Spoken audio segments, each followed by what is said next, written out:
पिछले 5 महीने में मोटा भाई की नेटवर्थ 1700 करोड़ पर डे के हिसाब से गिरी है। जी हाँ, 1700 करोड़ पर डे। बट वो कैसे राहुल भाई? भाई साहब, देश की सबसे बड़ी कंपनी इस समय बड़ी बड़ी मुसीबतों से घिरी हुई है। ऑयल के बिजनेस में मार्जिन कम हो गया, जियो में सब्सक्राइबर छोड़ के चले गए, रिटेल में ग्रोथ नहीं हो रही है, न्यू एनर्जी में टाइम लग रहा है और लोन माथे पे चढ़े ही जा रहा है। इन सब का इम्पैक्ट क्या हुआ उसको देखो। जहां जुलाई 2024 में रिलायंस की market cap 21 lakh crore touch कर गई थी, आज वो मात्र 16 लाख करोड़ की कंपनी है, यानी 5 लाख करोड़ का नुकसान। तो मोटा भाई की संपत्ति भी 120 बिलियन से 90 बिलियन आ गई, यानी 2.5 लाख करोड़ का नुकसान, यानी हर महीने 50,000 करोड़ का और पर डे 1700 करोड़ का। पर राहुल भाई ये हो कैसे रहा है? ऑयल टू बिजनेस में क्या दिक्कत है, जियो वाले बिजनेस में क्या दिक्कत है, रिटेल वाले बिजनेस में क्या दिक्कत है, और ये जो भी दिक्कत है टेम्पररी है या परमानेंट है? क्या मोटा भाई वापसी कर पाएंगे? क्या रिलायंस के शेयर वापस बढ़ेंगे? और मोस्ट इंपॉर्टेंट, अभी ले के ना लें, इसमें शॉर्ट टर्म में इन्वेस्ट करें या लॉन्ग टर्म में करें या दोनों में ना करें? तो आज रिलायंस के ऑयल बिजनेस का, टेलीकॉम बिजनेस का, रिटेल बिजनेस का, एनर्जी बिजनेस का, करंट बिजनेस का और फ्यूचर बिजनेस का सबका एनालिसिस करेगा आपका राहुल। तो जनता जनार्दन की जय बोल के करते हैं वीडियो की शुरुआत।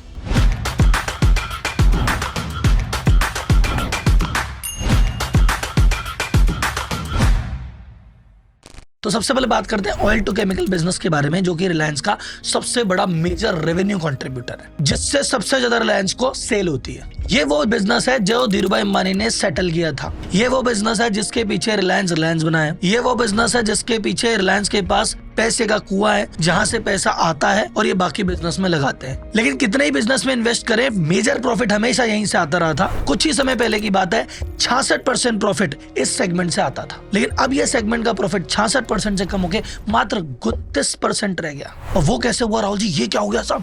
अरे मोटा भाई, बर्बाद तो नहीं हो जाएंगे? बात समझो पहले पूरी। ऑयल टू केमिकल बिजनेस है क्या भाई साहब? विदेशों से जो ऑयल कंट्रीज है, वहां से कच्चा तेल खरीदा, क्रूड ऑयल खरीदा, उसको अपनी रिफाइनरी में प्रोसेस किया, फिर उसका पेट्रोल डीजल बनाया, ऑयल कंपनी को बेचा और पैसा ही पैसा। अब इस बिजनेस में गेम क्या है भाई साहब? आपके हाथ में प्राइस नहीं है। प्राइस परचेस क्या होगी, सेल क्या होगी, आपके हाथ में ही नहीं। जो क्रूड का प्राइस होगा उस हिसाब से आपकी रेट तय होती है। अब क्रूड की जो प्राइस थी कुछ समय पहले $130 पर बैरल चल रही थी, अभी 6 महीने में गिर के आ गई 70। तो भाई साहब, अगर प्राइस ही कम हो गई, धंधे में आप जो माल 100 रुपए का बेचते हो, अगर आपको 60 का बेचना पड़ जाए तो क्या होगा? वही हो गया मोटा भाई के साथ। दूसरी चीज, मोटा भाई ये इंपोर्ट करते हैं। इंपोर्ट करने के लिए भाई साहब डॉलर में पेमेंट करना पड़ता है। इधर भारत का रुपए गिरता जा रहा है तो इंपोर्ट महंगा और पड़ रहा है। ये दूसरी दिक्कत है। तीसरी दिक्कत, अगर डॉलर और ये कच्चा तेल दोनों को भी छोड़ दूं तो भी भाई साहब ओवरऑल जनता तेल से दूर भाग रही है। इलेक्ट्रिक व्हीकल चल रहे हैं, पेट्रोल डीजल सबको दूर भागना है, फिर कोई सोलर के पीछे, कोई विंड के पीछे, सबको नई एनर्जी चाहिए। तो ये पुरानी एनर्जी धीरे धीरे इसमें दम नहीं बचा है, तो इसलिए इसकी डिमांड भी कम हो रही है। तो ओवरऑल ये तीनों दिक्कत है, जिसकी वजह से रिलायंस का जो कोर बिजनेस है वही हिला हुआ है। अब ऐसा नहीं है कि ये काम चुप कैसे हो गया कि ओहो मोटा भाई को पता ही नहीं चला, राहुल जी की वीडियो देख के पता चलेगा। ये बात वो बरसों से जानते थे। उनको पता था ये बिजनेस आज प्रॉफिट दे रहा है, भविष्य में नहीं देगा। इसीलिए उन्होंने रिटेल बिजनेस में एंट्री मारी, इसलिए उन्होंने टेलीकॉम बिजनेस में एंट्री मारी, और उन्होंने कहा कि यार हम आगे जाके 2030 तक रिटेल और टेलीकॉम बिजनेस में हमारा जो रेवेन्यू प्रॉफिट है उसको डबल कर देंगे। और वो कह रहे हैं कि ऑयल टू बिजनेस धीरे धीरे हम कम करेंगे और इसको न्यू एनर्जी बिजनेस से रिप्लेस कर देंगे। हम भी सोलर, विंड, टर्बाइन इसमें काम करने लग जाएंगे। तो ये इनका ऑलरेडी प्लान है जिसपे ये वर्किंग कर रहे हैं। लेकिन इस प्लान में ही लंका लग गई ना यार। ये देख रहे थे कि ऑयल को कर देंगे न्यू एनर्जी से, उसमें दिक्कत आ गई। ये देख रहे थे कि रिटेल से रिप्लेस कर देंगे, टेलीकॉम से कर देंगे, उन दोनों में भी दिक्कत आ गई। अब मोटा भाई को पता था ऑयल टू बिजनेस में आज नहीं तो कल लंका तो लगनी है, तो उन्होंने एंट्री करी टेलीकॉम बिजनेस में। और जियो में क्या धमाकेदार एंट्री की थी साहब।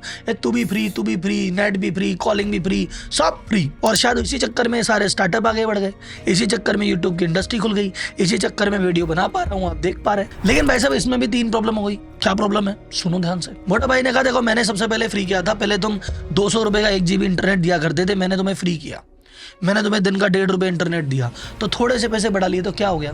तो बीच में उन्होंने एक बार पैसे बढ़ाए, जनता थोड़ी नाराज हुई, पर कोई बात नहीं। फिर दोबारा बढ़ाए, जनता नाराज हुई, कोई बात नहीं। लेकिन तीसरी बार जब उन्होंने आलीशान शादी देखी, शाहरुख, आमिर, सलमान एक साथ नाचते हुए देखे और उस समय पैसे बढ़ाए, तो लोगों ने ले लिया पर्सनली। बोले साला क्या हमसे वसूली करोगे क्या? उसके बाद से जो लोग नाराज हुए हैं साहब, पिछले 4 महीने में 1,65,00,000 सब्सक्राइबर जियो छोड़ चुके हैं। और भाई साहब टेलीकॉम इंडस्ट्री में जो लॉस होता है ना, वन टाइम नहीं होता, ये लाइफ टाइम होता है। क्योंकि ये जो 1,65,00,000 लोग हैं, ये मंथली रिचार्ज कराते, ईयरली रिचार्ज कराते, उन्हें जाने कितने साल तक कराते। तो भाई साहब ये सारी जो बेनिफिट्स थे ये मोटा भाई के हाथ से चले गए। तो इसीलिए इस क्वार्टर में भाई साहब प्राइस बढ़ाने के बावजूद भी रेवेन्यू में वो तेजी नहीं देखी गई। सेकंड चीज जो भाई साहब इनको और परेशान करने वाली है, वैसे इनको नहीं पूरी इंडस्ट्री को परेशान करेगी, पर ये इंडस्ट्री के बड़े प्लेयर है, इन पे सीधा इंपैक्ट आएगा। आज की डेट में क्या है कि वॉइस का और डेटा का पैक साथ में आता है। मेरे को अगर रिचार्ज कराना है तो मुझे तो कॉलिंग का रिचार्ज कराना है, लेकिन डेटा फ्री में देंगे ही देंगे। मेरे पास ऑप्शन नहीं है कि तुम्हें डेटा रहने दो सिर्फ कॉलिंग, ऐसा अलाउड ही नहीं है। तो ट्राई कह रहा है कि यार ऐसे नहीं चलेगा यार, तुम यूजर को बांध नहीं सकते, तो तुम है ना डेटा का अलग दोगे, कॉलिंग का अलग दोगे, मिक्स अलग दोगे। सिर्फ कॉलिंग का फीचर आ गया तो ये प्राइस थोड़े से कम हो जाएंगे।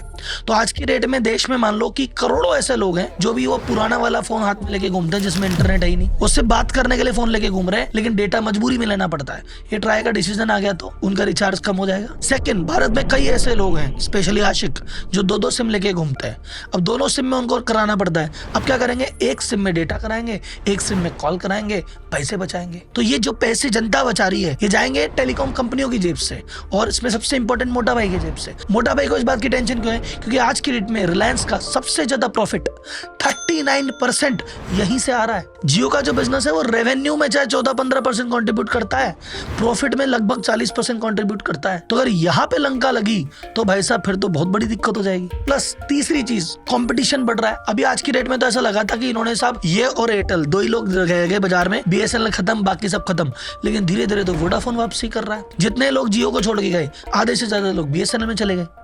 तो जब बीएसएनएल कुछ सुविधा नहीं दे रहा तो भी 1 करोड़ से ज्यादा लोग 4 महीने में उसके पास बढ़ गए, तो सरकार कह रही है कि अगले साल हम बीएसएनएल में 5G लेके आ रहे हैं। तो फिर क्या हाल होगा साहब। 5G के केस की बात करें तो 5G केस में लीडर कौन है, एयरटेल है। तो भाई साहब जो मोटे कस्टमर 5G वाले हैं वो एयरटेल ले गया, और जो छोटे कस्टमर है वो बीएसएनएल ले गया। मोटा भाई कह रहे हैं बताओ मैं क्या करूं। सेकंड सेक्टर जिसपे मोटा भाई ने जान लगाई कि यार ये करेगा बराबरी, देखना ये मेरे ऑयल टू केमिकल बिजनेस की रिकवरी कराएगा, वो था रिलायंस रिटेल। लेकिन रिटेल बिजनेस में अगर अपन देख रहे हैं तो पिछले 1 साल में फ्लैट ग्रोथ रही है, कोई बहुत ज्यादा ग्रोथ ही नहीं हो रही। जैसा रेवेन्यू था, जो प्रॉफिट था, लगभग वहीं का वहीं पड़ा है। रिटेल के सेगमेंट में ग्रोथ होती है स्टोर बढ़ाने से, जितनी दुकानें खुलेगी उतनी ग्रोथ होगी। पिछले क्वार्टर में रिलायंस ने खोले 464 स्टोर, यानी मात्र 90 दिन में, लेकिन उसी दौरान 438 बंद भी कर दिए। तो नेट देखा जाए तो 28 स्टोर ही तो खुले। तो स्टोर की ग्रोथ अगर इतू सी होगी तो भाई साहब फिर ग्रोथ भी इतू सी होगी। प्लस इनके मेजर सेगमेंट जिनसे ये काम धंधा करते हैं कौन से हैं, सबसे ज्यादा मार्जिन रिटेल में आता है कपड़ों से, फैशन एंड एक्सेसरी। वहां पे तो भाई साहब जूडियो पागल हो रखा है, जूडियो हर दूसरे दिन कोई स्टोर खोल देता है। तो वो जो सेल थी वो तो जूडियो ले गया, ट्रेंड ले गया, तो मोटा भाई के हाथ से गेम तो फिसल गया। ऑब्वियसली ये यूस्टा ब्रांड लाके और 4 चीज करके प्रयास तो कर रहे हैं, बट एक बार तो बाजी हाथ से गई। सेकंड सेगमेंट क्या है, ग्रोसरी, आटा दाल चावल, रिलायंस में ले लो। लेकिन भाई साहब वहां तो इधर डीमार्ट खोले जा रहा है, उधर जेप्टो, ब्लिंकिट, इंस्टामार्ट चैन नहीं लेने दे रहे। तो ग्रोसरी डिवीजन की इन्होंने ले रखी है। तीसरा सेगमेंट आता है इनका जहाँ कंज्यूमर इलेक्ट्रॉनिक्स से धंधा आता है, तो वहां तो क्विक कॉमर्स और अमेजन, फ्लिपकार्ट छोड़ ही कहाँ रहे किसी को। तो रिटेल के 3 बड़े सेगमेंट है, तीनों में खतरनाक कंपटीशन चल रहा है। अब इन 3 के अलावा छोटे मोटे बोले सर मीडिया भी तो है, वो हॉटस्टार भी तो लिया था,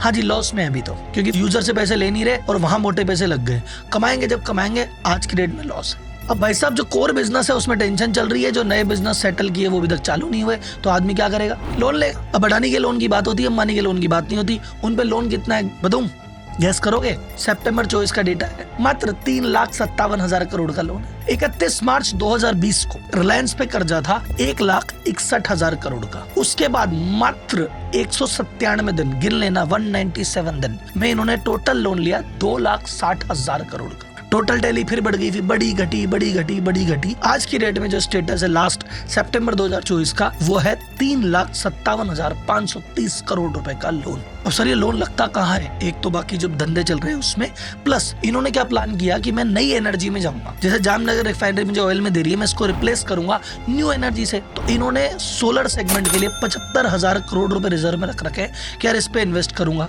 और धीरे धीरे इन्वेस्ट भी कर रहे हैं। ये इंडिया की पहली सोलर गीगा फैक्ट्री लगाने की कोशिश कर रहे हैं, जहां पे ये फ्यूल सेल की मैन्युफैक्चरिंग करेंगे, सोलर पीवी बनाएंगे, विंड टर्बाइन बनाएंगे, यानी नई एनर्जी से रिलेटेड जो चीजें सब मोटा भाई बनाएंगे, और देश के सबसे बड़े प्लेयर्स में से एक होंगे। लेकिन वो जो प्रोजेक्ट है वो डिले पे डिले चल रहा है। वो सोच रहे थे इतनी कर लेंगे, लेकिन भाई साहब जब इधर लॉस चल रहे हैं, कर्जा बढ़ रहा है, टेंशन हो रही है, शादी ब्याह में लगे हैं, तो थोड़ी डिले हो गई सर। तो वो जब तक डिले रहेगी, रिलायंस पे एक तलवार लटकी रहेगी, क्योंकि जब तक वो लगेगा नहीं ये जो ऑयल वाला बिजनेस है इसका रिप्लेसमेंट आएगा नहीं। तो ये जब घटनाएं पिछले कुछ समय से चल रही है तो इसका असर जो रिलायंस के शेयर पे दिख रहा है। आप देखिए ना, पिछले 6 महीने में निफ्टी 50 2% टूटा है, रिलायंस 25% टूट गया। पिछले एक साल में जहाँ निफ्टी 50 10% अप था, रिलायंस 5% डाउन था।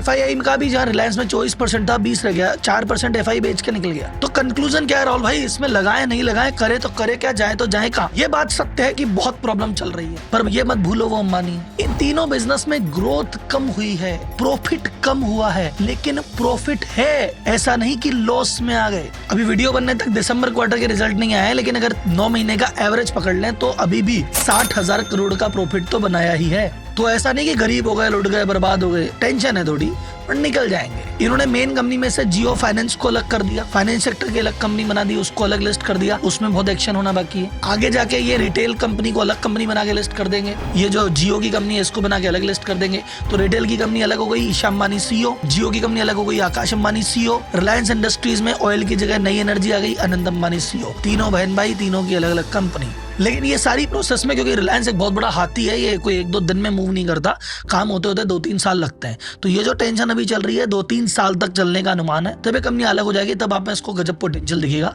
तो अगले 2-3 साल के लिए मुझे इसमें कोई बड़ी ग्रोथ नहीं दिखती है, पर 3 साल के बाद जब ये कंपनी अलग होगी, नए प्लान आएंगे, बाजार की स्थितियां बदलेगी, तब इस पे ओपिनियन बनाई जाएगी। तो आपका क्या ओपिनियन है रिलायंस को लेके? पूरी केस स्टडी सुन के आपको कैसा लगा, और कौन सी ऐसी कंपनी है जिसपे आप चाहते हो कि राहुल जी अगली केस स्टडी करके बताओ ना, इसका शेयर क्यों नीचे है, क्यों ऊपर चला गया। मिलते हैं अगली वीडियो में, तब तक के लिए धन्यवाद, जय हिंद।